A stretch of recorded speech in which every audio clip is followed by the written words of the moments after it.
episode today. But before you do that, head on over to the website, markmartinpod.com, markmartinpod.com. Get all of your listen links available on many new platforms. So get over there, find out your favorite app on your phone, on your iPad, or online. And also make sure to listen to the old episodes and give us that 5-star rating in your app store. But Mark, you're going to do 3 years today, and you got a lot of information to pack into the years 1994, 95, and 1996.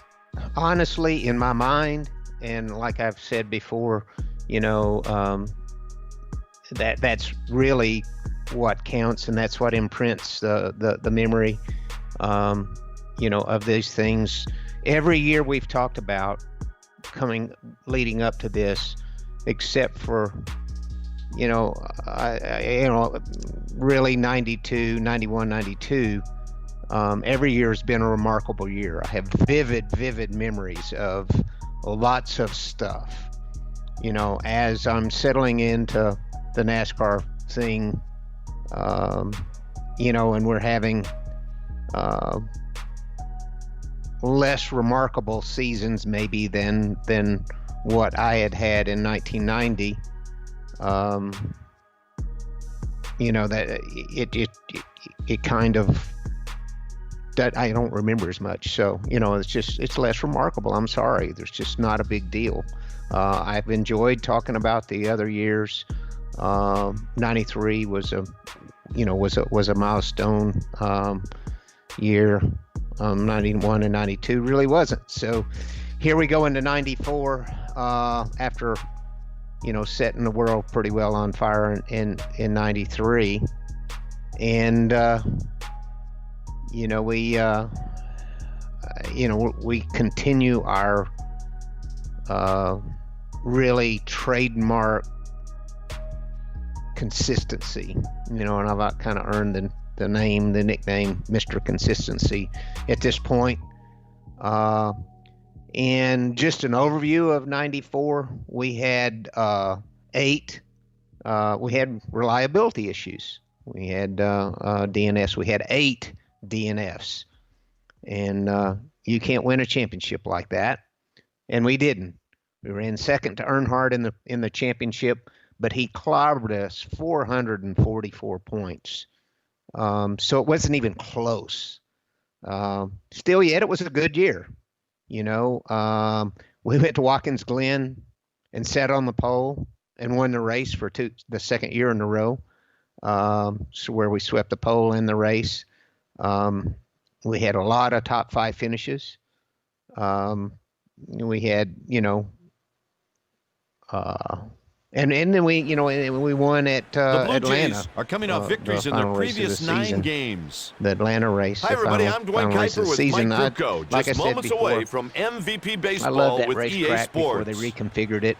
And it now, was such here's an tonight's amazing starting pitcher, place to Wade race. Miller. It was so much fun. Welcome to an American League game that features the Toronto Blue Jays and the Boston Red Sox. Just such a challenge and so much fun. It was like a big, giant short track. So that was really a lot of fun.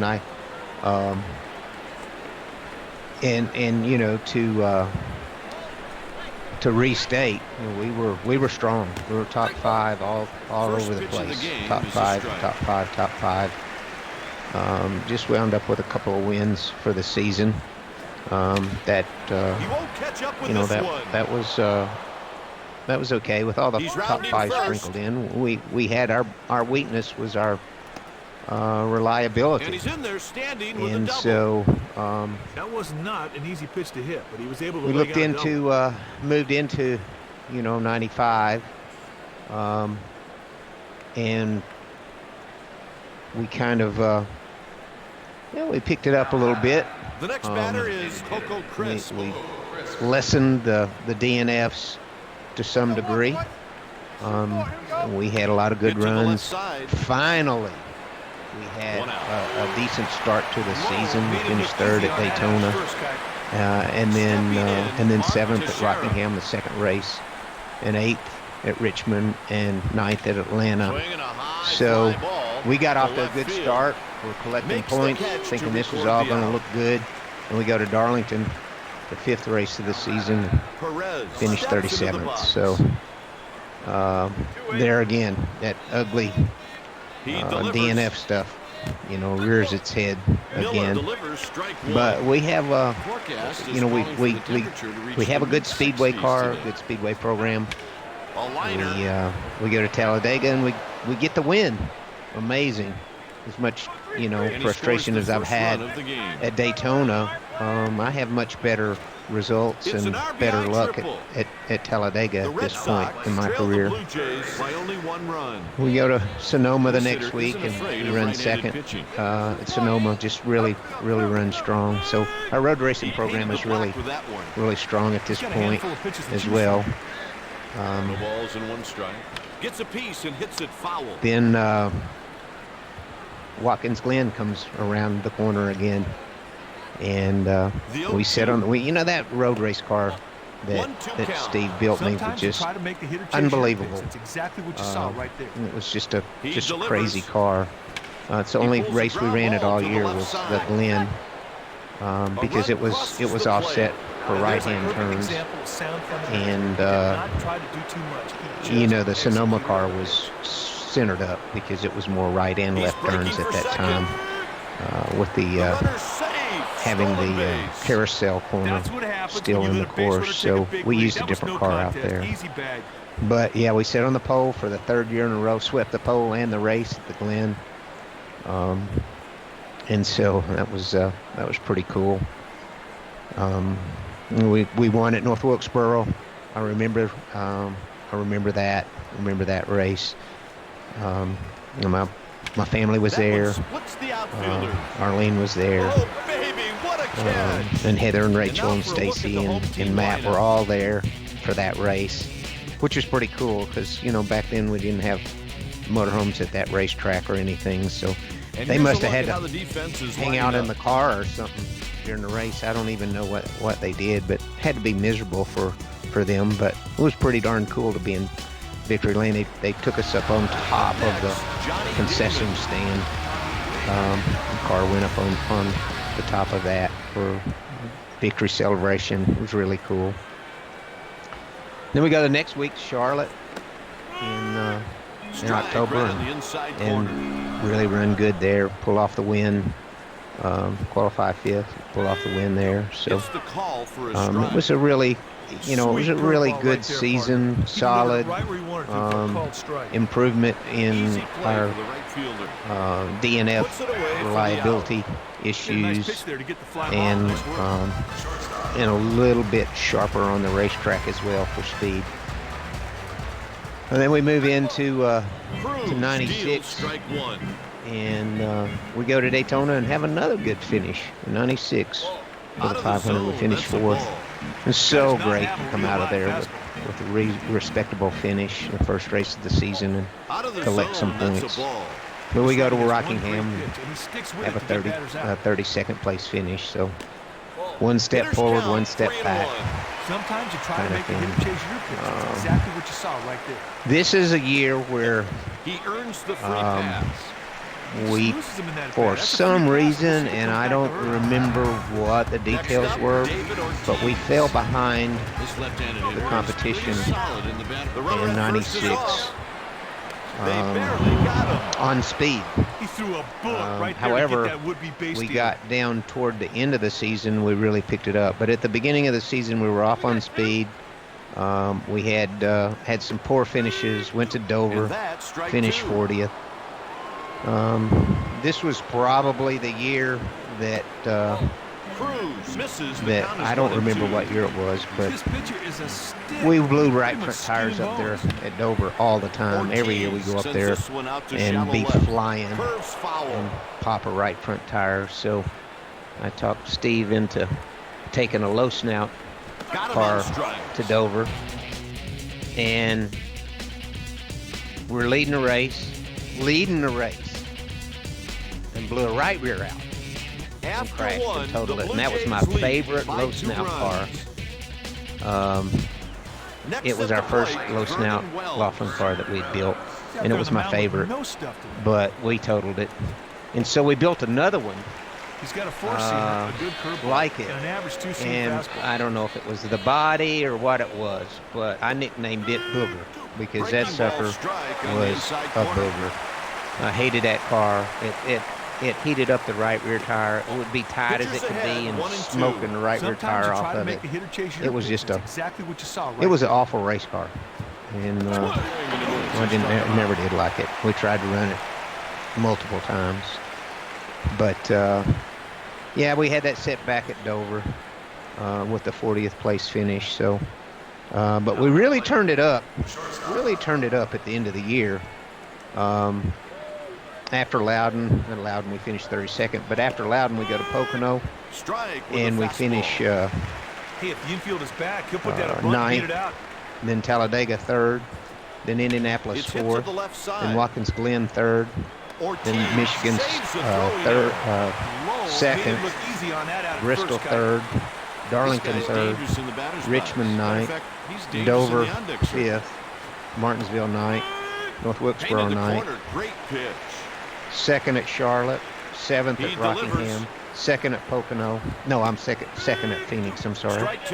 And then 7th at Atlanta. So that kind of run, if we could have ever put a first half of the season on top of that second half, you know, we could have really probably won a championship, but we never got the whole season put together. Even though we didn't get a win there in that second half, you know, that's what you got to do. It was top 10 every single race. We did not have a finish worse than 9th for the whole second half of the season. So that was, you know, that was encouraging, and that kind of set us up for 1997. You know, where we had kind of an exciting year and some exciting developments. And, you know, we were growing at Roush and adding cars. I don't know even how many teams we had at this time, probably 4 or 5. So, you know, multiple teammates. Flawless execution right there on the Still a 6 car was sort of at the top of the food chain. Up until the year that Jack added Jeff Burton's team with Buddy Parrott. Jeff Burton was fastball for a strike. He redefined Roush racing. He was a really smart guy, and Jack he doesn't go the distance wanted to challenge the Liberty operation. And so he saw this as an opportunity to do everything different than was being done in Liberty. So he gave Jeff Burton 100% leash to go out and do and define a race team the way he wanted it. But he and Buddy Parrott, you know, so they put together an incredible program, outsourced their bodies, and just did a whole lot of things, and quickly made a huge difference in Roush racing and improvement in the 6 car. And I will get to that. You know, in 97, we start talking about 97, and then 98 as well. 97 is an exciting season. 98 is probably, numbers-wise, it's probably the best season of my career. But I still think 2009 is my best season of my career for a lot of reasons. I was old as hell, 50 years old, and shouldn't have been doing what I was doing. But 98, the numbers are massive. And Jeff Burton had a hand in that, making that better. So, you know, there were things sprinkled along the way here, back up to 94. And I got my first IROC championship, and then I got another one in 96. So during this time, you know, outside of the Cup car, I'm having really, really great success. You know, just the man to beat every time I strap into an IROC car. The man to beat every time I strap into that Winn-Dixie car. And so whether I go winless for the season in 96 or not, I'm still winning races. And it's causing us to look and analyze our program, Cup program, and try to see what it is that we're doing wrong, because definitely being able to make it happen everywhere else. So 94, 95 were good seasons. I mean, this was at a time when there seemed to be quite a few teams that could win races. So if you got a couple, you were doing pretty good. If you got 4 like we did there in 95, you were doing really good. So it was 3 good seasons, just not as remarkable as some of the others that the ones that are most important to me were the ones, my first few years, especially 77 through 81, because without those years and without the incredible success that we had and the unbelievable things that we did, I would never have had a NASCAR career. That was the foundation that my NASCAR career was built on, and I'm more proud of that because I had less, I had less people, with a hand in it. I mean, once you get to Cup racing, and you start working with Jack Roush and Steve Neal and Robin Pemberton and all these incredible people, then it becomes, a lot more dependent on an entire team. And also, we've had success. We've had success in Cup. 89, 90 were amazing, and now we're out there winning races every year, and it's expected instead of a surprise, and that tends to take some of the fun out of it. When you have high expectations, if you don't meet or exceed those expectations, it's pretty well heartbreaking. And so as I go through this period of time from 94 through 96, I begin to continue my frustration with not being able to put it all together. We can do it pieces. We can be spectacular on body, but not be spectacular on pit road. Or we can be spectacular on pit road and not be spectacular, with engine dependability or car reliability or whatever. So, the frustration is beginning to mount, especially with not winning in 96. Now I'm starting to be afraid that I've seen my last win in my career. Even though I'm 37 years old, I'm concerned, because it seems no matter how good we ran, somebody else ran better. We could be spectacular, but someone else, there'd be one guy that was even better yet, or something would happen or whatever, and so it was starting. The frustrations were continuing to mount and weigh on my shoulders, and so it will be interesting as we go forward here and see how all that plays out. With 5 Kendall locations in the area, getting an outstanding value when you buy a Kendall certified pre-owned vehicle is simple. Shop a great selection in a safe and clean environment and get as low as 0% financing for up to 60 months on select certified pre-owned vehicles. Get started at KendallAutoAlaska.com. Kendall. Let's start something great. 0% APR for 60 months on certified pre-owned Toyota models and non-approved credit with $1,669 per $1,000 borrowed. Subject to prior sales. See dealer for details. Offer valid 6/1/2020 to 6/30/2020. The pitcher just flat out outclassed him in that at bat. Sears announces the Wasilla store is closing forever. Millions in inventory must be sold, including all fashion clothing, tools, bed and bath, housewares, sporting goods, and more. Save 70% off on all fine gold, silver, diamond, and gemstone jewelry. Gifts for all occasions. All in-store, in-stock major appliances are on sale. Everything must go. Even the store fixtures are for sale. Only in the Sears store in Wasilla at 1000 South Seward Meridian Road. It's business as usual at all other Sears stores.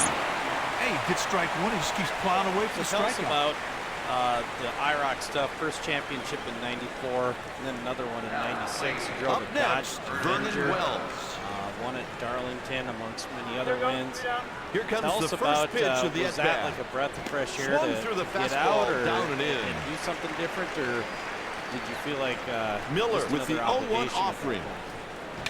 Well, it was an honor to be able to race with some of the greatest race car drivers in the world. Got a chance to meet and race with, all kinds of Emerson Fittipaldi and Formula One drivers and just great, awesome people, race car drivers that I got to meet and got to know and got to race with. It was truly an honor to be invited to be a part of that. You had to be top 4 in NASCAR points to even be invited. So there were years in here, sprinkled in here, that I wasn't invited in. Of course, if you won the championship, you were invited back the following year. So if you won the championship, you were invited back, or if you were, if I was top 4 in points, in NASCAR points, I'd get invited back. So it was just an honor, and it was the first check mark. It was an honor. I was thrilled, over the moon, when I got invited to be a part of it in 1990. But to be able to win that championship was just crazy. It was just crazy. Like a good pitch, but called a ball. Be able to come back and do it again in 96. Now we're really starting to feel like we're on a roll. Every time we're strapping in that car, it's 4 races a year. Every time we strapped in that car, it was like magic. And the competition and the guys that work on the IROC cars were really taking notice, and they were saying stuff that make you feel good. They were saying things about me. Nothing makes you feel better than to either look at the top of a lit scoreboard and see your car number, or have your peers shake their head and say, man, I don't know how he does it. And those are the 2 most gratifying things that I think I've ever experienced in racing. 2014, there was a special race, a bush race. You subbed for Ernie Irvin. Tell us about that.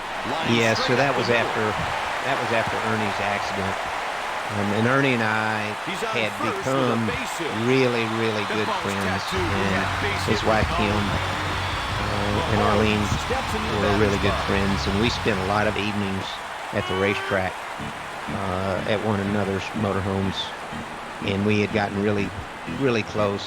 Ernie is such a cool dude, and I really respected the things that, where Ernie had come from, the person that he was, and what he was made of, and how he had adapted to NASCAR, changed his driving style, which is very difficult to do, but he changed it so that he could succeed in a big way. And so he had his devastating accident, and he had a sponsor for his Busch car as well. His accident was in the 28 car and a Cup car, but he had his Busch car anyway. He was scheduled to run Bristol, and of course he was laid up in the hospital. So I ran it, ran it and didn't take any pay for it. in order to just, check a race off the list for Ernie. And so that was what that was all about, was just trying to help out a friend. I was totally devastated. It was the first time that I'd had somebody that close to me get so seriously injured in a race car. How did that come about? Did they call you? Did you offer your services? Tell us how that all came about. I offered. I don't remember the details other than I knew that he had that race was scheduled, and I think he had his team and his car was prepared, and I volunteered to do that if they were, if they were up for it, and they were, so we did it. Anything stand out about 1994? Reese's came on board as a sponsor of your car. Well, it was good to have. We were rolling, man. We had Valvoline, we had Cummins on board, and then we had Reese's come on board, which was a really feather in our cap. We were getting really good, solid sponsors. They were paying good money, and it was a good program. So, it was we're really riding high. We had a very, very good, strong, marketable program. We had a lot of fan support, and I was really lucky through my years that, we had a lot of fan support. And even if the fans, even if I wasn't, the fans' favorites, they didn't dislike me, and that was kind of cool. That was sort of my trademark. Because people, I didn't make a lot of enemies. I didn't piss a lot of people off. I had certain enemies, and they were Earnhardt fans or later Gordon fans, because I threatened, their driver, not because we had any problems, because we never had any problems on the racetrack to speak of, but but because they were passionate about their driver, and I was contending to take wins from them. So those were the only ones. It was a smaller group. I never got booed the way Earnhardt did, or Waltrip did, or as later, some of the other guys that came along. That would have been devastating to me. I couldn't have. I wouldn't wanted to have to handle that. I'm not going to say I couldn't have handled it, because I would have had to. And I'd had to figure out how to deal with it, but I wouldn't have wanted to. That wasn't me. I just wasn't the bad guy. Even though I made mistakes in my career, and had accidents and different things, I wasn't the black hat guy. I wasn't a bad guy. I was sport and sportsmanship and may the best man win kind of guy. Tell us about 1994. You had a wreck at Talladega. Quite the wreck in the infield. You survived it, obviously. Tell us about that big wreck. Yeah, well, if that's the one we tangled in the tri-oval, somebody wrecked in front of me and clacked me in the right front wheel, which broke the brake rotor. The clack broke the brake rotor, and it turned the car sideways at 190 mile an hour. And I couldn't get it to respond. It was sideways. I had no brakes, and I couldn't get it to quit. I couldn't get it to turn back straight, go back with nothing. It was just hung sideways and traveled all the way down through there. And Larry Deachens had passed away in an accident at Kaukauna because a guardrail, I wasn't there, but because a guardrail came up inside and got him. He offered it that one. And I was scared of guardrails for that reason.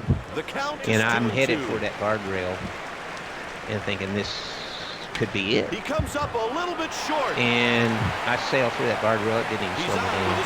Sailed through that guardrail. Sailed through a chain link fence, and then into a berm, which really hurt. Like getting kicked in the balls really hard. So it was interesting when I climbed out of the car and the guys from TV just couldn't stand themselves. What was you doing after you got out of the car? What was hurting? It's like, damn, dude, what do you think? You know, you saw me bow over. What do you think? So anyway, it was, that's what went down. So we go back for the next race, and I see that they've put concrete wall there. And there's little doubt in my mind that if that concrete wall would have been there when I hit it, it would have killed me. Because I went through it head on, and I would have hit the concrete wall head on with like straight on, head on, probably at 150 mile an hour. There's no way I could have survived it. But blind luck, you know, in that situation. Thank God there was a guardrail, and thank God it didn't come in the car and cut me in half. 1996 is when Jeff Burton came along. You guys swelled up to a 3-car team. Would later go to a 5-car team. I mean, you're the original guy. You're the original Roush guy. What was it like to start having all these different teams and to kind of watch NASCAR, you know, grow at that point in the mid 90s? Well, having a second car in Liberty, I was never really keen of because the 6 car was at the top of the heat, and everything flowed down from there. Nothing flowed back up. That's not proper. Not enough flowed back up to the 6 car. In other words, you know, the 16 car didn't bring enough performance advantage and sucked it out, you know, from personnel, from trying to get cars done, from having enough, diluting the personnel to try to field a second car. I wasn't crazy about it. I understood that the financial part of it was a little bit better, but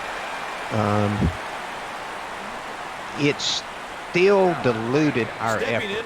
Well, when Jeff Burton came along, Jack had decided he wanted to show Liberty and the way Liberty was being run, how things could be done. And he told Jeff, he said, I want you guys to do everything different. We'll put you in Mooresville, North Carolina, put you in your own shop, and you guys, you don't get anything for Liberty. You do it your own. So it was a very separate team to start with. And Jeff quickly became outran me. I mean, he flat out outran me enough right away to get my attention, or he outran me or ran with me and outran me. I mean, he got my attention. And so immediately, he had something to bring to the 6. And so immediately I had something, you know, that's how you do. You take something, if you want something for somebody, you don't go asking for it, you take them something, and you give them a gift. And then you get a gift back. And that's how Jeff and I operated early on. Was he earned my respect. He was running good enough and doing things different enough that he could show me some things about hardware, cars, bodies. They did things different with the personnel, and it all worked. And so we quickly became strong teammates, and that grew in 97, and we'll expand on that. And then in 98, we wound up moving into the same shop with Jeff, with the 99. Bush kept clicking along. Sometimes you try to make a hitter change your pitch. That's exactly what you saw right there. In the Winn-Dixie car. Takes a pitch high. Now the pitcher does not want to fall any further behind this guy, so he should be coming in with something across the plate. Keep your head in mind. This could be a perfect time. Yeah, that thing was just 2-1 pitch. It was awesome. It was massive. Out of play. It was just it wasn't that damn hard. On the ground. You put the bodies on it like you wanted them.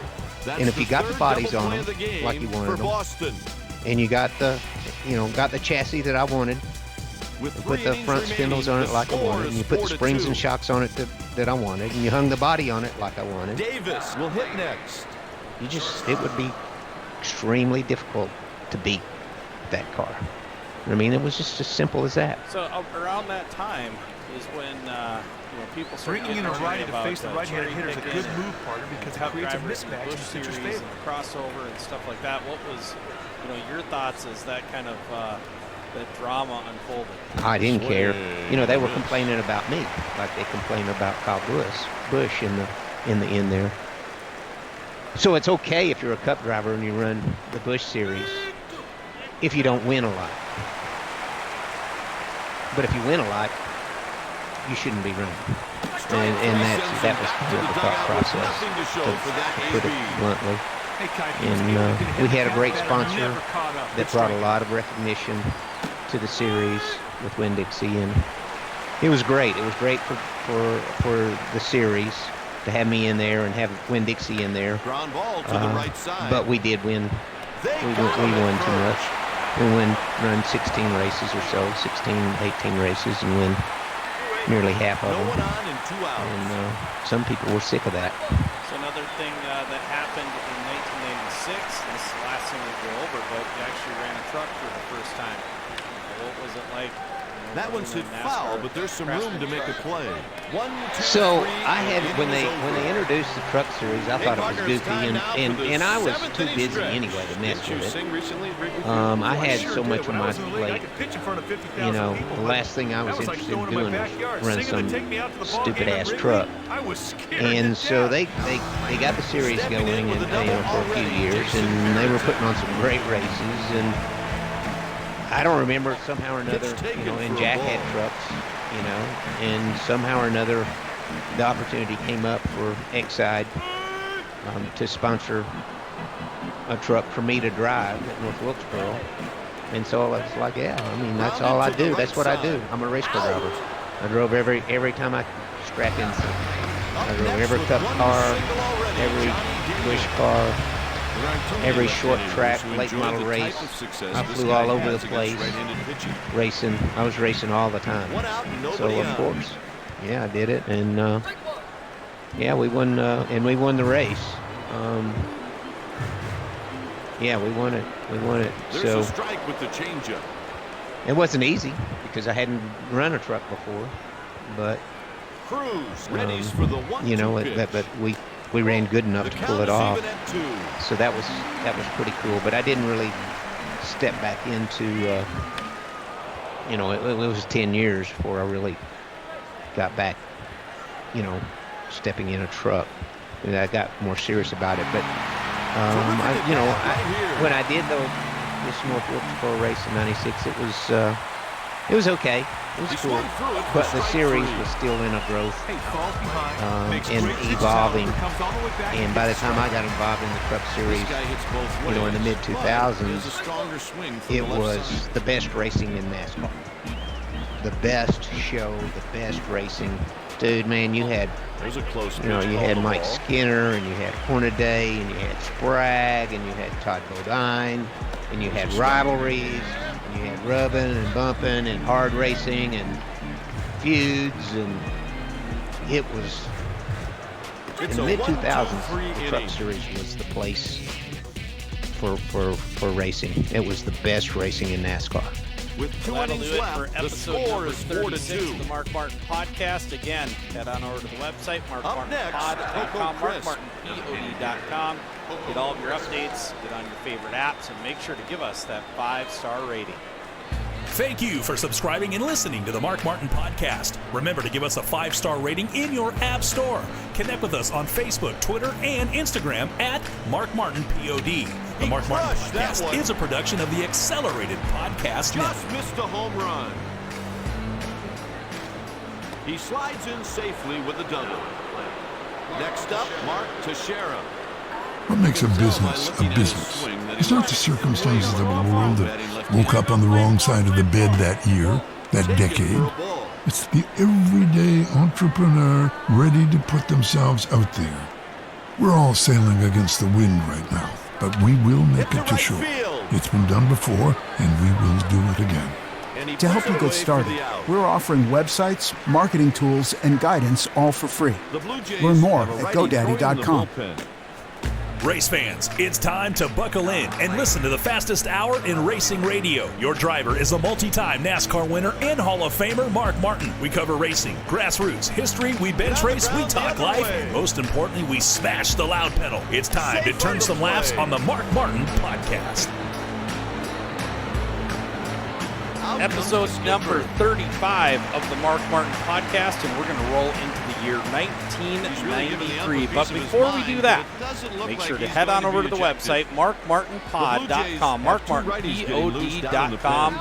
Listen to the old archives, get your listening links, and subscribe to your favorite podcast player. Make sure to give us that 5-star rating. But Mark, the year 1993, you went streaking that year. Let's talk about 1993.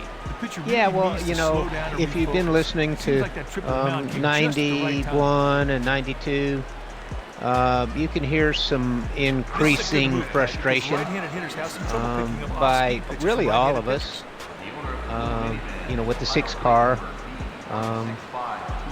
You know, and I've had certainly some increasing frustrations with several different aspects.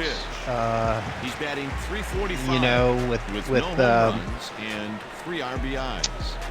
You know, we peaked in 1990 in our performance, and going forward from 90, 91, and 92, we were continue to be extremely consistent, but we weren't quite as competitive, you know, on the racetrack as we wanted. We're super competitive, you know, but not winning races, I would say. Super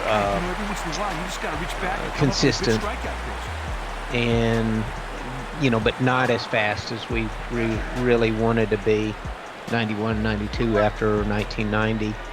And so that was building a little bit of frustration for us in that standpoint. And of course, you know, you've heard me mention that, you know, some of my, you know, a little bit about my relationship with Jack. You know, we going into 93, I did not feel like Jack trusted me to be. You know, he didn't. I didn't feel like he knew me to the core, and I didn't feel like he trusted me, you know, to the core. And you know, sort of, you know, he and Jeff Smith, who Jeff was really who I was beginning to deal with, had begun to deal with on contracts and a lot of things like that. He was the president of Roush Racing, and so and Jeff was an attorney, and he worked in good faith. He worked. I didn't use an attorney on my contracts. I used him. I mean, I used him to do the things when I would get a contract from him. I'd read the contract and tell him what you know, what I was concerned about, what I didn't like, or whatever, and we would work through those things, and it wouldn't, therefore we wouldn't have any issues when it came to Jack and I.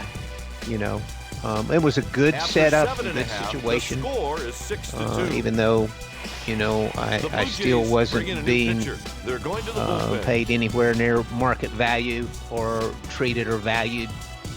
I didn't feel like, you know, my market value was. It was a good arrangement. I never had any problems with Jeff. Jeff was a good, smooth guy. He did a great job of selling his point, you know, from a race team standpoint of where we were.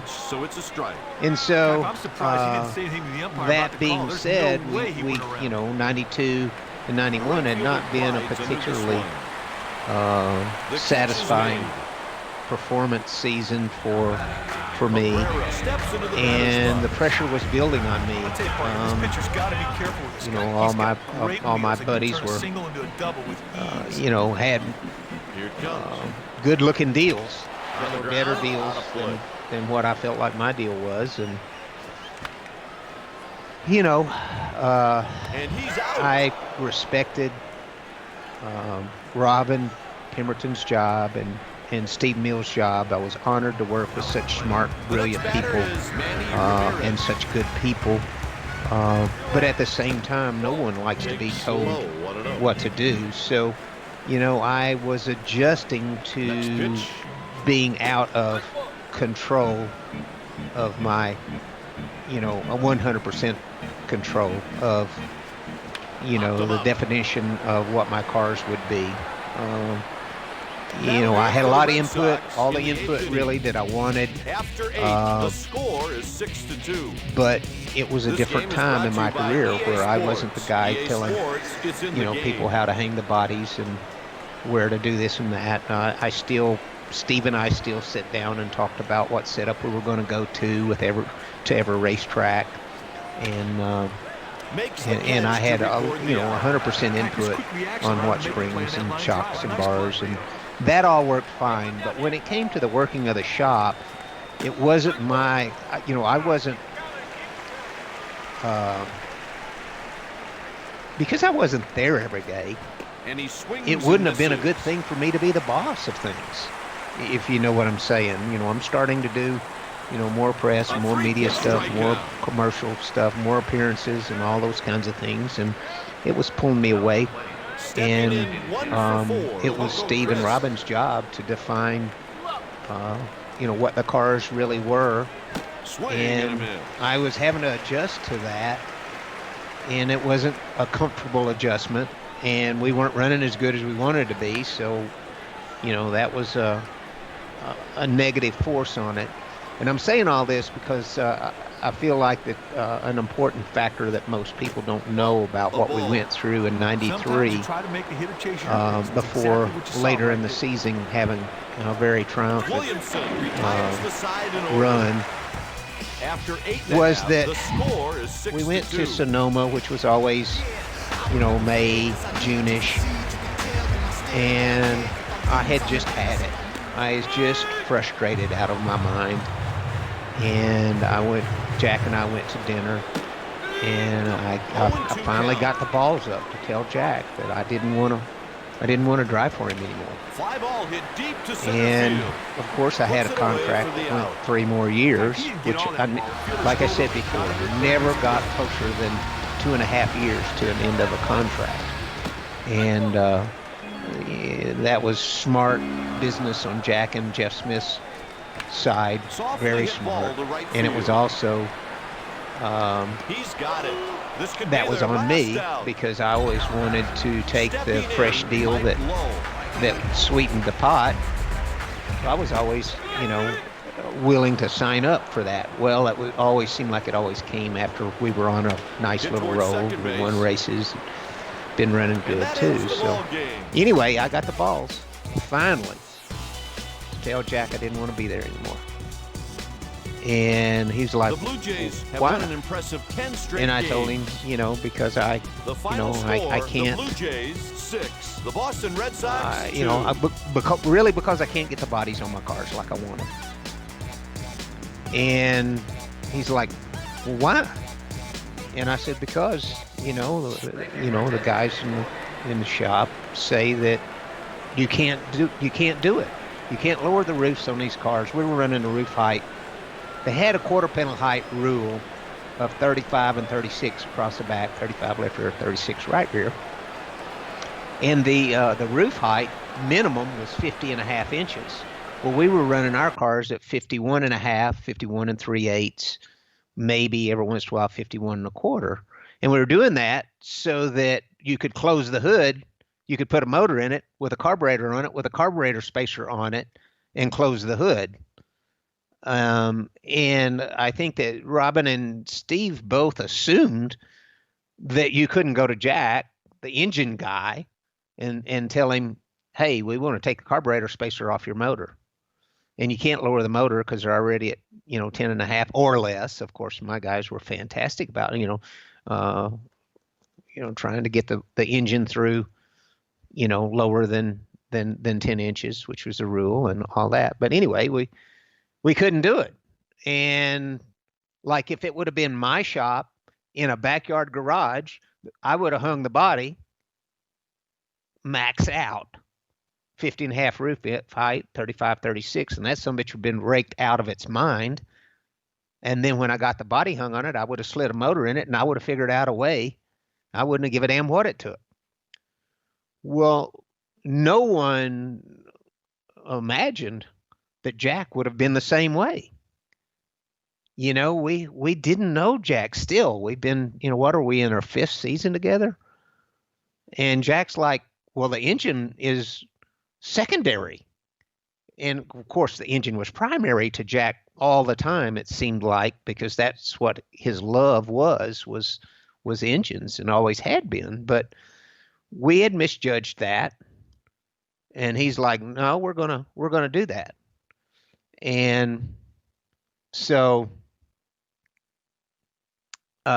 we ran a race at Sonoma, and Tuesday after Sonoma, every Tuesday, Jack came from Michigan down to the shop, and every Tuesday, and we're going to tell the team what's going to go down.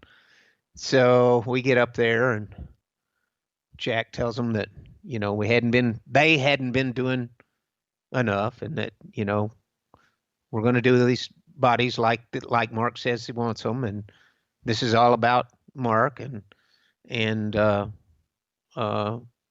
you guys have worked harder for him when in 1987 when you used to go over there at night and work on his stuff than you are right now, which was pretty rough for those guys to take. But to be real honest with you, the race team, we'd all gotten comfortable.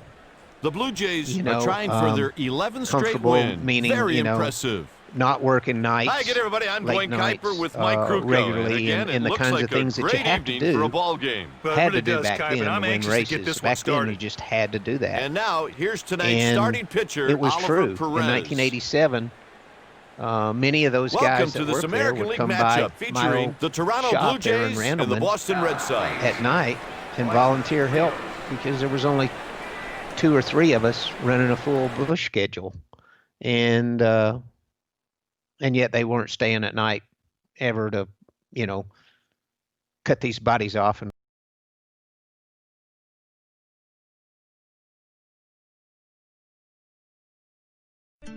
now that we're getting back on the road, the stops we make seem more special than before. Stop to see a friend. Stop at your favorite store. Stop at the places you missed most. And to keep you going between those stops, there's Shell. Stopping to fill up with our best fuel ever. Save with the Fuel Rewards program. And to get snacks and essentials that can save you even more at the pump. That's just a few of the ways Shell helps you make the most of the stop you need to make. See full terms and conditions at fuelrewards.com. Race fans, it's time to buckle in and listen to the fastest hour in racing radio. Your driver is a multi-time NASCAR winner and Hall of Famer Mark Martin. We cover racing, grassroots, history, we bench race, we talk life, and most importantly, we smash the loud pedal. It's time to turn some laps on the Mark Martin Podcast. Episode number 37 of the Mark Martin Podcast, and we're going to get into the year 1997. But before we do that, make sure to hit the website, markmartinpod.com, markmartinpod.com. Get all the listen links, subscribe to your favorite podcast player, give us that 5-star rating, and make sure to go back. There's lots of years to listen to on the Mark Martin Podcast. But Mark, the year 1997 we're going to roll into today. Yeah, this is kind of an important year. Kind of setting it up. The counts 1 and 2. 96. We went through the season. My first, my winless season since 1989. So, and we'd been on a long streak of winning a race every season, and we went winless in 96. So, Here's the thing. When we've started that organization, Robin and Steve, and here's the home team lineup. Shoot, there was probably less than 10 employees, team, and started building, the 6 team throughout the first year. Well, there's a lot of growth experience during this time. We had, we'd gotten sponsors and bigger sponsors, and, more going on, and we're going toe to toe with Hendrick and Childress and folks like that out there. So we experienced a lot of growth at Roush Racing, additional teams coming on board, second cars, third cars, that kind of thing. So it was time for us to make some changes to our program after going winless in '96. So Jack and I and Steve managed to talk Jimmy Finnig into coming to work at Liberty, which Jimmy was living in Charlotte and been working for Bobby Allison. And Jimmy was the kind of guy that just absolutely would not change jobs. He was loyal to a fault. And Bobby's racing program, after his injury, Jimmy stayed on board, but the racing program suffered because Bobby didn't drive anymore, and Bobby was hurt, and it was a major setback to not have Bobby at the helm of that program. So we finally talked Jimmy into coming and making that drive every day, all the way up to Liberty from Charlotte. And the exciting thing about that was, for me, is I'd worked with Jimmy in '85 and '86, and we'd won a bunch of races and won an ASA championship. We had great history, great respect. We knew the chemistry was there, and we had gone from racing together with short track late model asphalt cars in the 80s to made our way to NASCAR, and it was just only fitting for Jimmy and I to get together, back together. It was just a matter of talking Jimmy into making the move.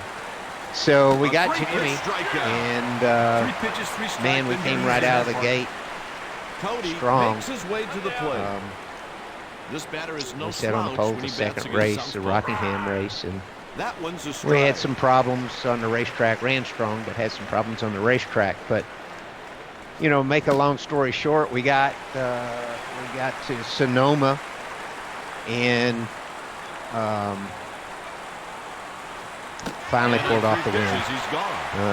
I crossed the finish line ahead of Jeff Gordon on my heels, pushing me hard, and that was a good one for us. We sat on the pole, and we won the race.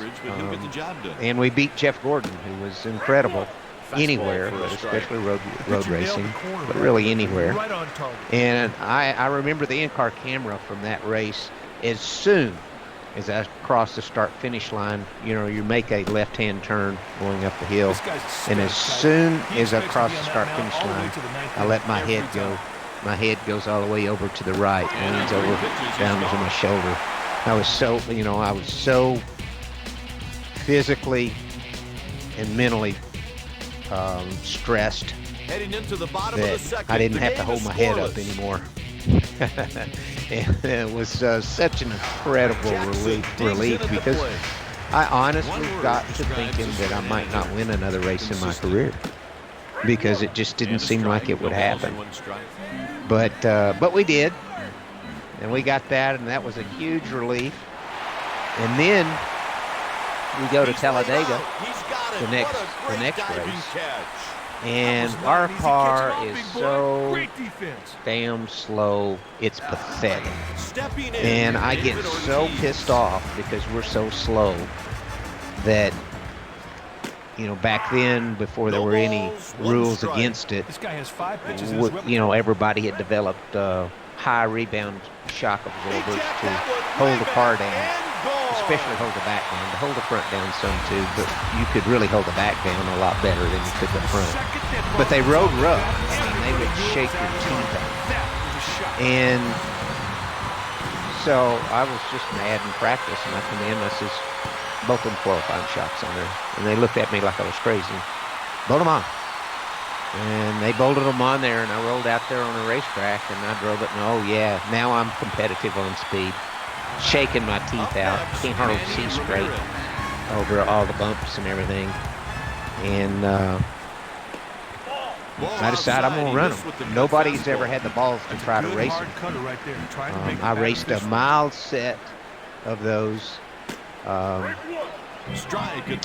Daytona in the Bud Shootout, but they were a lot milder than these full-blown qualifiers. Talladega delivers out of the zone, and it's 2-1. So we did it, and that happened to be a caution-free race.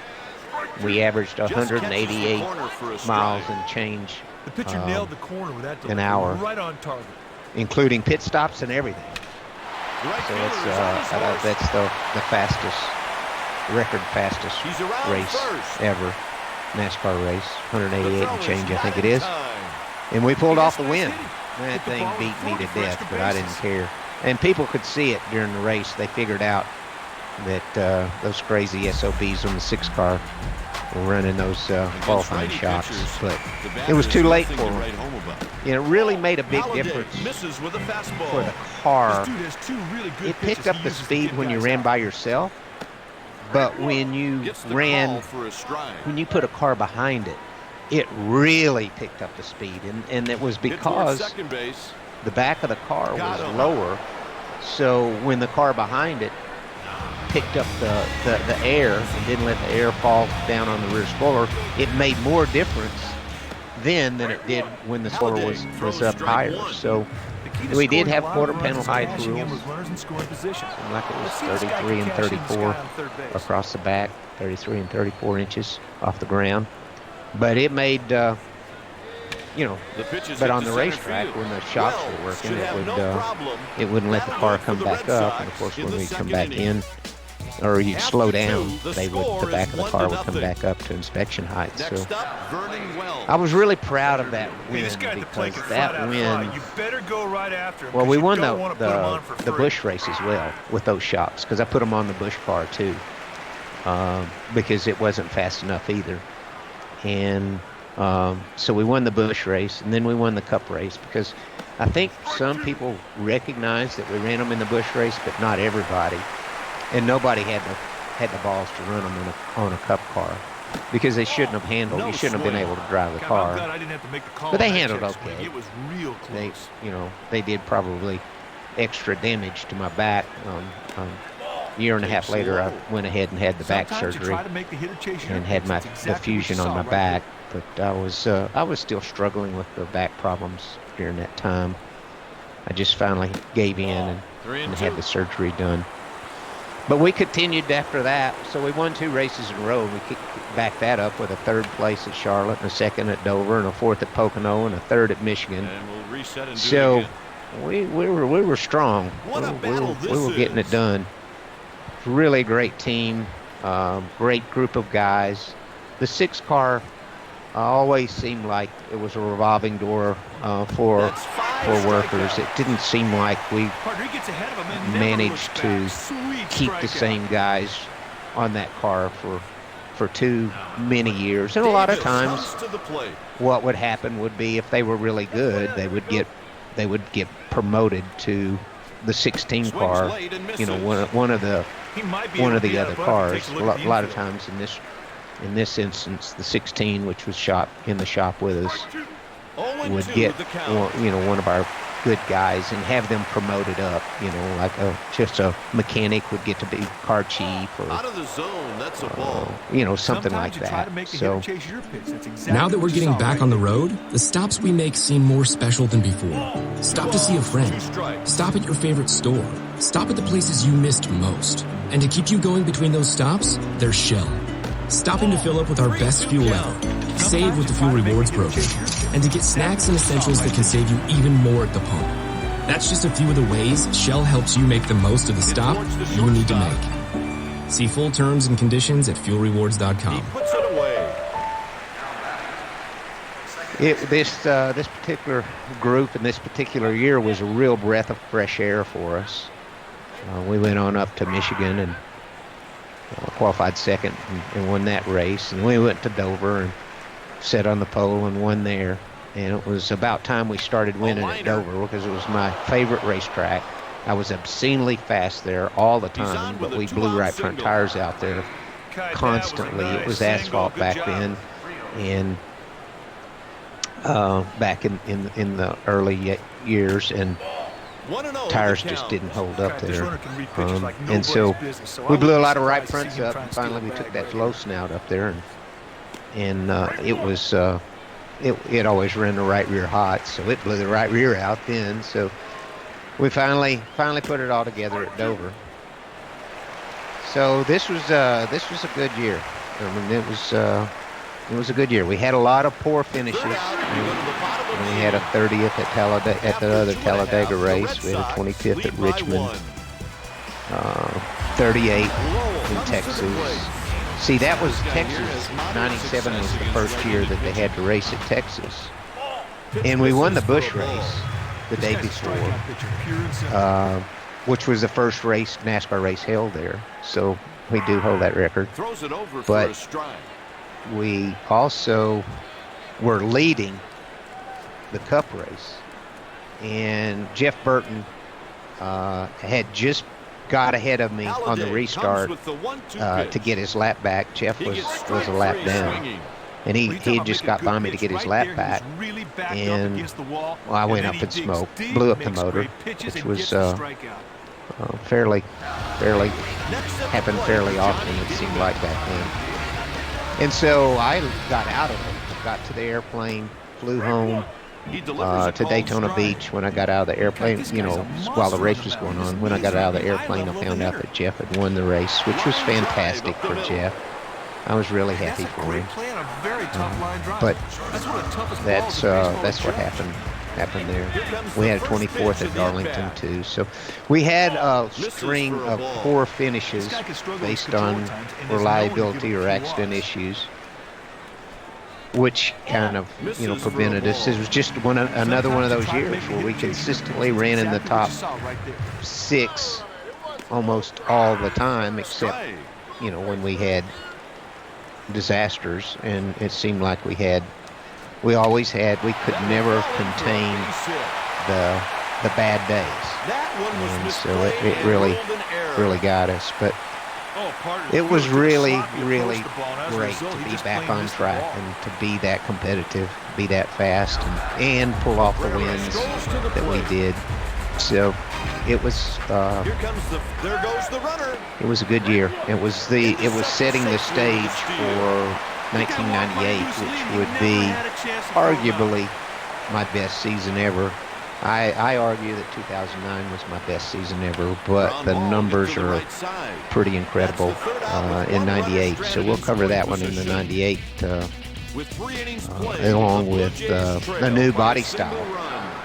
We had to say goodbye to the Thunderbird and introduce the Taurus. And there was a lot of work went into the Taurus. There was a complete and total understanding now by everybody in Ford and in NASCAR. Everybody now understood that downforce was everything, which I had been understanding for a long time, but now we had everyone on board. And so the development of the of the Taurus was done right. It was done correctly. And this was in a time when NASCAR was always changing the rules to keep the playing field. If a Pontiac didn't win a race for a long time, they'll give them more spoiler. Or if a Chevrolet didn't win a race for a long time, they'd get more spoiler or lower valence or something like that. Or if Ford did. They tried to keep parity with the different manufacturers and let the manufacturers have, they made them have to run closer to what the stock vehicle silhouette was.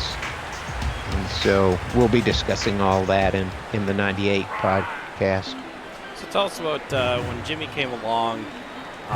This changed the whole dynamic of the team. Do you feel like you guys were trying some of your ASA tricks and the trade when that year came around, when 97 came around? Not really, but we were using the same logic that we had used in ASA. Jimmy and I, were just dirty hands racers.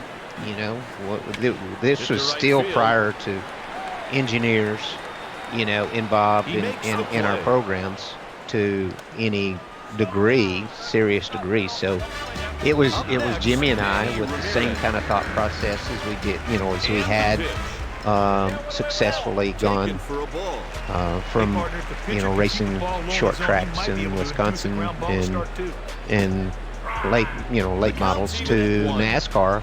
And Jimmy's first year, I think his first race is Bobby Allison's crew chief. He won as crew chief, the Daytona 500.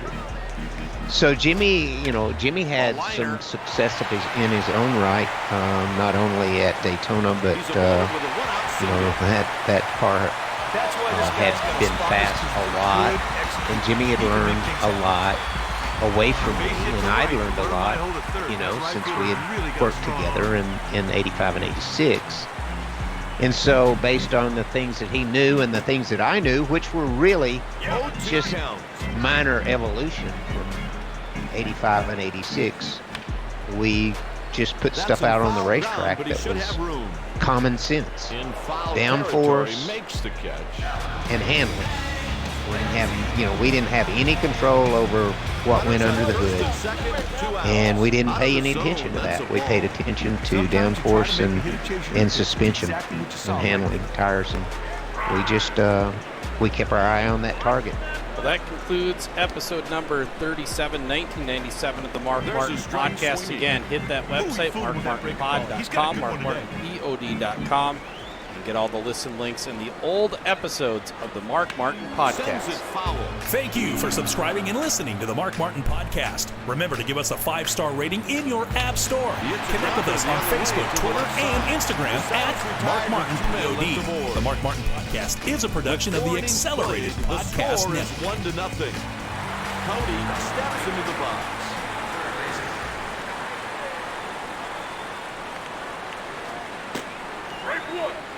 Sears announces the Wasilla store is closing forever. Millions in inventory must be sold, including all fashion clothing, tools, bed and bath, housewares, sporting goods, and more. Save 70% off on all fine gold, silver, diamond, and gemstone jewelry. Gifts for all occasions. All in-store, in-stock major appliances are on sale. Everything must go. Even the store fixtures are for sale. Only in the Sears store in Wasilla at 1000 South Seward Meridian Road. It's business as usual at all other Sears stores. Race fans, it's time to buckle in and listen to the fastest hour in racing radio. Your driver is a multi-time NASCAR winner and Hall of Famer Mark Martin. We cover racing, grassroots, history, we bench race, we talk life, and most importantly, we smash the loud pedal. It's time to turn some laps on the Mark Martin Podcast. Next up, Burton. Episode number 36 of the Mark Martin Podcast, and we're going to jump into the years 1994, 1995, and 1996, an action-packed episode today. But before you do that, head on over to the website, going into the bottom of the fifth, the Blue Jays trail by a margin of Get all of your listen links next at the available plate, on many new platforms. So get over there, find out your favorite app on your phone, on your iPad, or online. And also make sure to listen to the old episodes and give us that 5-star rating in your app store. But Mark, you're going to do 3 years today. Caught by the second baseman. And you got a lot of information to pack into the years 1994, the next batter is Johnny 1996. Honestly, in my mind, and like I've said before, that's really what counts, and that's what imprints the memory, of these things. Every year we've talked about leading up to this, except for really 92, 91, 92, every year has been a remarkable year. I have vivid memories of lots of stuff. You know, as I'm settling into the NASCAR thing, you know, and we're having less remarkable seasons maybe than what I had in 1990. The 1-1 pitch. You know, that it kind of, that I don't remember as much. So, you know, it's less remarkable. I'm sorry. It's just not a big deal. I've enjoyed talking about the other years. 93 was a milestone year. 91 and 92 really wasn't. So here we go into 94 after, you know, setting the world pretty well on fire in 93. And, you know, we, pitch taken for a ball. You know, we continue our really trademark consistency, you know, and I've kind of earned the nickname Mr. Consistency at this point. And just an overview of 94, we had 8. We had reliability issues. We had DNS. We had 8 DNFs. And you can't win a championship like that. And we didn't. We ran second to Earnhardt in the championship, but he clogged us 444 points. So it wasn't even close. Still yet, it was a good year. You know, we went to Watkins Glen and sat on the pole and won the race for the second year in a row. So where we swept the pole in the race. We had a lot of top 5 finishes. We had, you know, and then we, you know, and we won at Atlanta, the final race of the season. The Atlanta race, the final race of the season. Like I said before, I love that racetrack before they reconfigured it. It was such an amazing place to race. It was so much fun. Multi bank angles and just such a challenge and so much fun. It was like a big giant short track. So that was really a lot of fun. And you know, to restate, you know, we were strong. We were top 5 all over the place. Top five. Just wound up with a couple of wins for the season. You know, that was okay with all the top 5 sprinkled in. We had our weakness was our reliability, and so we moved into, you know, 95. The Red Sox lead by 3 with 4 innings left to play. We kind of we picked it up a little bit. Right now is where you see the manager's wheels spinning. We to bunt lessened the DNFs to some degree. We had a lot of good runs. Finally, we had a decent start to the season. We finished 3rd at Daytona, and then 7th at Rockingham, the second race, and 8th at Richmond, and 9th at Atlanta. So we got off to a good start. We're collecting points, thinking this was all going to look good. And we go to Darlington, the 5th race of the season, finished 37th. So there again, that ugly DNF stuff, you know, rears its head again. But we have, you know, we have a good speedway car, good speedway program. We go to Talladega and we get the win. Amazing. As much, you know, frustration as I've had at Daytona, I have much better results and better luck at Talladega at this point in my career. We go to Sonoma the next week and we run second. Sonoma just really runs strong. So our road racing program is really strong at this point as well. No balls and 1 strike. Then Watkins Glen comes around the corner again, And we sat on, that road race car that Steve built me was just unbelievable. It was just a crazy car. It's the only race we ran it all year was the Glen, because it was offset for right-hand turns, and the Sonoma car was centered up because it was more right and left turns at that time, with the having the carousel corner still in the course. So we used a different car out there. But yeah, we sat on the pole for the third year in a row, swept the pole and the race at the Glen. And so that was pretty cool. We won at North Wilkesboro. I remember that. I remember that race. My family was there. Arlene was there. And Heather and Rachel and Stacy and Matt were all there for that race, which was pretty cool because, back then we didn't have motorhomes at that racetrack or anything. So they must have had to hang out in the car or something during the race. I don't even know what they did, but it had to be miserable for them. But it was pretty darn cool to be in Victory Lane. They took us up on top of the concession stand. The car went up on the top of that for victory celebration. It was really cool. Then we go the next week to Charlotte in October and really run good there. Pull off the win, qualify fifth, pull off the win there. So it was a really, good season, solid improvement in our DNF reliability issues, and a little bit sharper on the racetrack as well for speed. And then we move into to 96, and we go to Daytona and have another good finish. 96 for the 500, we finished fourth. It's so great to come out of there with a respectable finish, the first race of the season, and collect some points. But we go to Rockingham, have a 32nd place finish. So one step forward, one step back kind of thing. This is a year where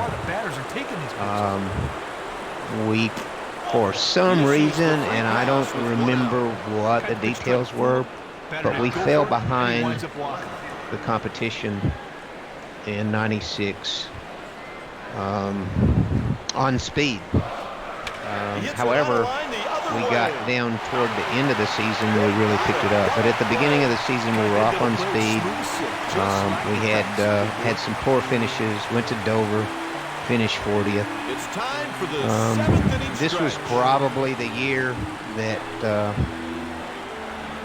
I don't remember what year it was, but we blew right front tires up there at Dover all the time. Every year we go up there and be flying and pop a right front tire. So I talked Steve into taking a low snout car to Dover, and we're leading the race, and blew a right rear out and crashed and totaled it. And that was my favorite low snout car. It was our first low snout Laughlin car that we built, and it was my favorite, but we totaled it. And so we built another one like it, and I don't know if it was the body or what it was, but I nicknamed it Hoover because that sucker was a booger. I hated that car. It heated up the right rear tire. It would be tight as it could be, and smoking the right rear tire off of it. It was just it was an awful race car, and I never did like it. We tried to run it multiple times, but yeah, we had that setback at Dover with the 40th place finish. So, but we really turned it up. At the end of the year. After Loudon we finished 32nd, but after Loudon we go to Pocono and we finish 1 and 2. Ninth, then Talladega 3rd, then Indianapolis 4th, then Watkins Glen 3rd, then Michigan's second, Bristol third, Darlington third, Richmond ninth, Dover fifth, Martinsville ninth, North Wilkesboro ninth, second at Charlotte, seventh at Rockingham, second at Pocono. No, I'm second at Phoenix. I'm sorry, and then seventh at Atlanta. So that kind of run. If we could have ever put a first half a season on top of that second half, you know, he squeezes it for the out. We could have really probably won a championship, but we never got the whole season put together. Even though we didn't get a win there in that second half, you know, that's what you got to do. It was top 10 every single race. We did not have a finish worse than ninth for the whole second half of the season. So that was, you know, that was encouraging. And that kind of set us up for 1997, you know, where we had kind of an exciting year and some exciting developments. And, you know, we were growing at Roush and adding cars. I don't know even how many teams we had at this time, probably 4 or 5. So, you know, multiple teammates. Still, a 6 car was sort of at the top of the food chain up until the year that Jack added Jeff Burton's team with Buddy Parrott. Jeff Burton was he redefined Roush racing. He was a really smart guy, and Jack For more on MVP baseball, wanted to challenge the Liberty operation. And so he saw this as an opportunity to do everything different than was being done in Liberty. So he gave Jeff Burton 100%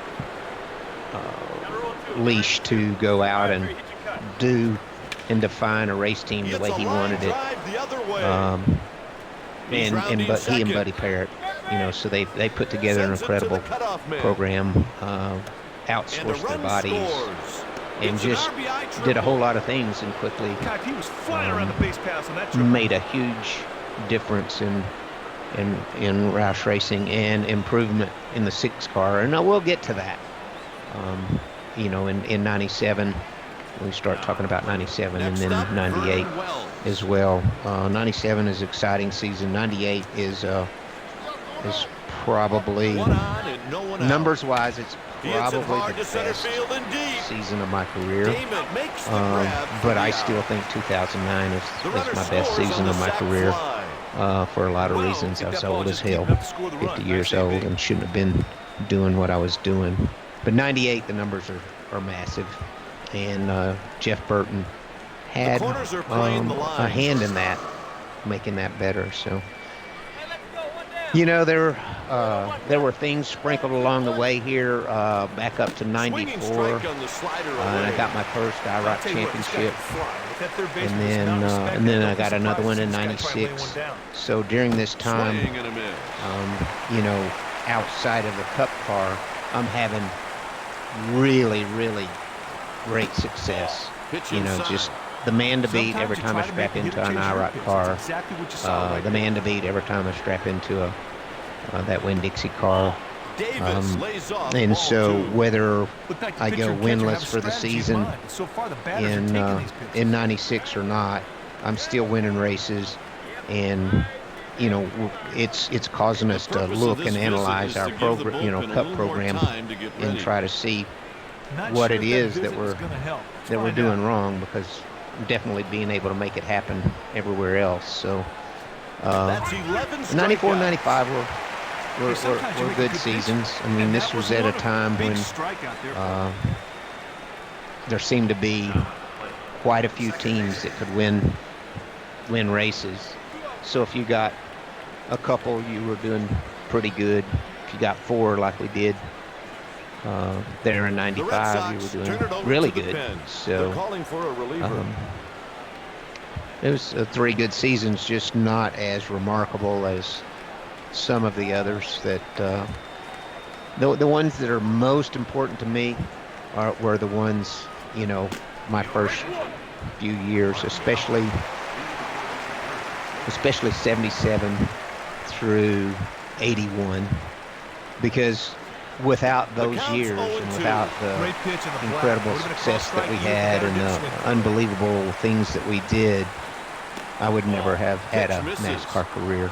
That was the foundation that my NASCAR career was built on. And I'm more proud of that because I had less, I had less of going into the bottom of I had the less people, 3-2. with a hand in it. I mean, once you get to cup racing, and I start working with Jack Roush and Steve Mill and Robin Pemberton and all these incredible people, then it becomes, a lot more dependent on an entire team. And also, we've had success. We've had success in Cup. 89, 90 were amazing, and now we're out there winning races every year. And it's expected instead of a surprise. And that tends to take some of the fun out of it. When you have high expectations, if you don't meet or exceed those expectations, it's pretty well heartbreaking. And so as I go through this period of time from 94 through 96, I begin to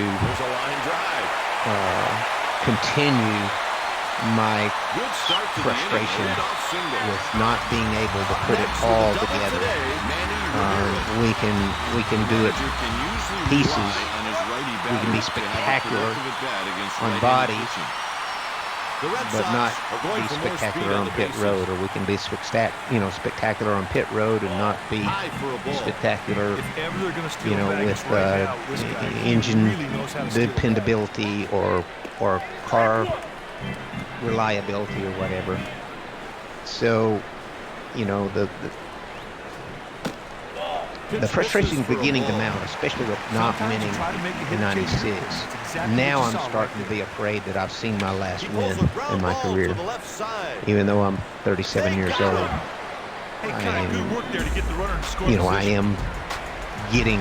I'm concerned because it seems no matter how good we ran, somebody else ran better. We could be spectacular, but someone else, there'd be one guy that was even better yet, or something would happen or whatever. And so it was starting, the frustrations were continuing to mount and weigh on my shoulders. And so it will be interesting as we go forward here and see how all that plays out. Now that we're getting back on the road, the stops we make seem more special than before. Stop to see a friend. Stop at your favorite store. Stop at the places you missed most. And to keep you going between those stops, there's Shell. Stopping to fill up with our best fuel ever. Save with the Fuel Rewards program. And to get snacks and essentials that can save you even more at the pump. That's just a few of the ways Shell helps you make the most of the stop you need to make. See full terms and conditions at fuelrewards.com. So the next batter is Mike Lowe. IROC stuff, first championship in 94, won another one in 96. He drove a Dodge Avenger, won at Darlington amongst many other wins. Tell us about, was that like a breath of fresh air to get out and do something different, or did you feel like just another obligation at that point? Well, it was an honor to be able to race with some of the greatest race car drivers in the world. Got a chance to meet and race with, all kinds of Emerson Fittipaldi and Formula One drivers and just great, awesome people, race car drivers that I got to meet and got to know and got to race with. It was truly an honor to be invited to be a part of that. You had to be top 4 in NASCAR points to even be invited. So there were years in here, sprinkled in here, that I wasn't invited in. Of course, if you won the championship, you were invited back the following year. So if you won the championship, you were invited back, or if you were, if I was top 4 in points, in NASCAR points, I'd get invited back. So it was just an honor, and it was the first check mark. It was an honor. I was thrilled, over the moon, when I got invited to be a part of it in 1990. But to be able to win that championship was just crazy. It was just crazy. And be able to come back and do it again in 96. Now we're really starting to feel like we're on a roll. Every time we're strapping in that car, it's 4 races a year. Every time we strapped in that car, it was like magic. And the competition and the guys that worked on the IROC cars were really taking notice, and they were saying stuff that make you feel good. They were saying things about me, and nothing makes you feel better than to either look at the top of a lit scoreboard and see your car number, or have your peers shake their head and say, "Man, I don't know how he does it." And those are the 2 most gratifying things that I think I've ever experienced in racing. Sometimes you try to make a hitter change your pitch. That's exactly what you saw right there. It was a special race. That is how every pitcher wants to end the game. Tell us about that. Yeah, so that was after Ernie's accident. And Ernie and I had become really, really good friends, and his wife Kim and Arlene were really good friends, and we spent a lot of evenings at the racetrack at one another's motorhomes, and we had gotten really, really close. Ernie is such a cool dude, and I really respected the things that, where Ernie had come from, the person that he was, and what he was made of, and how he had adapted to NASCAR, changed his driving style, which is very difficult to do, but he changed it so that he could succeed in a big way. And so he had his devastating accident, and he had a sponsor for his Busch car as well. His accident was in the 28 car and a Cup car, but he had his Busch car anyway. He was scheduled to run Bristol, and of course he was laid up in the hospital.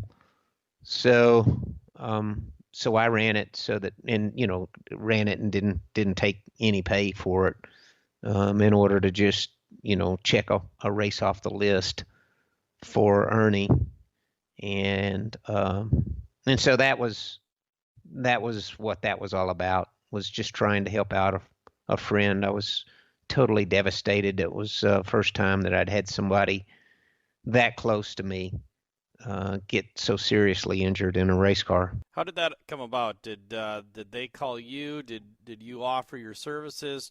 Tell us how that all came about. I offered. I don't remember the details, other than I knew that he had that race was scheduled, and I think he had his team and his car was prepared, and I volunteered to do that if they were up for it, and they were, so we did it.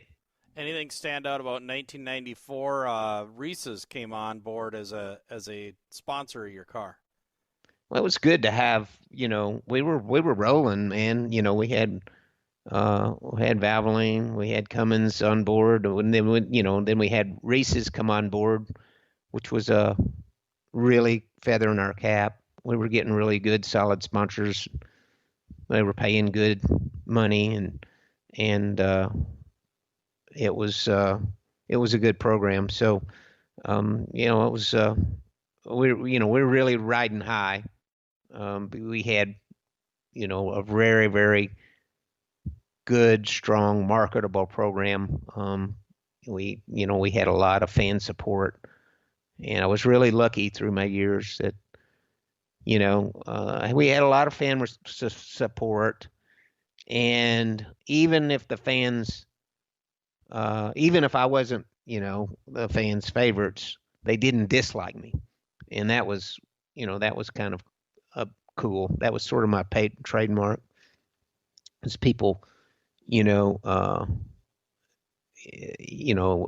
I didn't make a lot of enemies. I didn't piss a lot of people off. I had a certain amount of enemies, and they were Earnhardt fans or later Gordon fans, because I threatened, their driver, not because we had any problems, because we never had any problems on the racetrack to speak of, but but because they were passionate about their driver, and I was contending to take wins from them. So those were the only ones. It was a smaller group. I never got booed the way Earnhardt did or Waltrip did, or,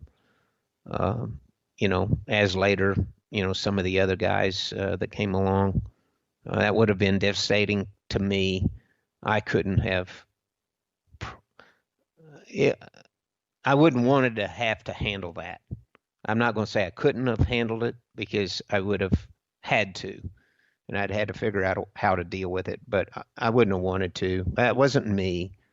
I just wasn't the bad guy, even though I made mistakes in my career, and had accidents and different things. I wasn't the black hat guy. I wasn't a bad guy. I was sport and sportsmanship, and may the best man win kind of a guy. Tell us about 1994. You had a wreck at Talladega. Quite the wreck in the infield. You survived it, obviously, but tell us about that big wreck. Yeah, well, if that's the one, we tangled in the tri-oval. Somebody wrecked in front of me and clacked me in the right front wheel, which broke the brake rotor. The clack broke the brake rotor, and it turned the car sideways at 190 mile an hour. And I couldn't get it to respond. It was sideways. I had no brakes, and I couldn't get it to quit. I couldn't get it to turn back straight, go back with nothing. It was just hung sideways and traveled all the way down through there. And Larry Deachens had passed away in an accident at Kaukauna because a guardrail. I wasn't there, but because a guardrail came up inside and got him. And I was scared of guardrails for that reason. And I'm headed toward that guardrail and thinking this could be it. And I sailed through that guardrail. It didn't even slow me down. Sailed through that guardrail, sailed through a chain link fence, and then into a berm, which really hurt. Like getting kicked in the balls really hard. So it was interesting when I climbed out of the car, and the guys from TV just couldn't stand themselves. What was you doing after you got out of the car? What was hurting? It's like, damn, dude, what do you think? You saw me bow over. What'd you think? So anyway, it was that's what went down. So we go back for the next race, and I see that they've put concrete wall there. And there's little doubt in my mind that if that concrete wall would have been there when I hit it, it would have killed me, because I went through it head on, and I would have hit that concrete wall head on, with like straight on, head on, probably at 150 mile an hour. There's no way I could have survived it. But blind luck, in that situation. Thank God there was a guardrail, and thank God it didn't come in the car and cut me in half. 1996 is when Jeff Burton came along. You guys swelled up to a 3-car team, would later go to a 5-car team. I mean, you're the original